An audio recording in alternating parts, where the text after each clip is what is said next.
আসসালামু আলাইকুম।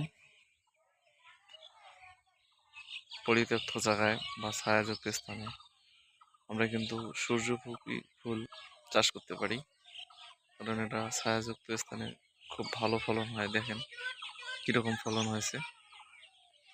আপনারা কিন্তু পরিত্যক্ত জায়গায় বা বাড়ির আশপাশে ছায়াযুক্ত স্থানে সূর্যমুখী লাগাতে পারেন, কারণ সূর্যমুখী একটা উচ্চ ফলনশীল ফুল। এটা কিন্তু অনেক দাম বাজারে, এবং এটা তেল খাওয়া যায়, বাজারজাত করার জন্য সবচেয়ে বেটার। আপনারা কিন্তু এই ফুলটি লাগাতে পারেন। আর এটা কিন্তু একটি করে ফুলে অনেক দানা হয়, প্রায় আমার জানা মতে প্রায় 700-800 গ্রাম বা 600 গ্রাম, মিনিমাম 500 গ্রাম একটা ফুলের মধ্যে হয়। সেই অনুপাতে এটা চাষ অনেক লাভজনক একটি চাষ।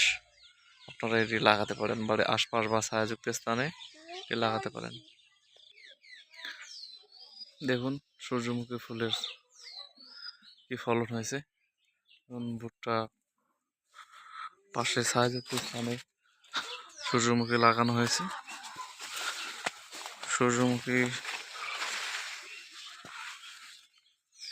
ফুল থেকে যে ফল হয় এটার অনেক দাম।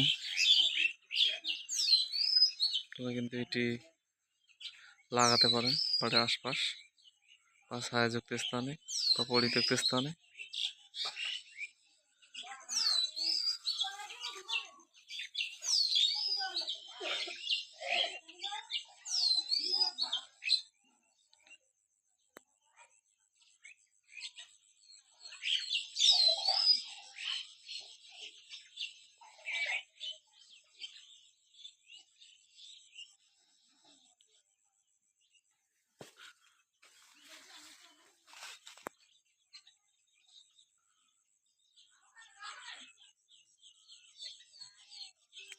ভিডিওটি দেখার জন্য সবাইকে অসংখ্য ধন্যবাদ। সবাই ভালো থাকবেন, সুস্থ থাকবেন। আসসালামু আলাইকুম।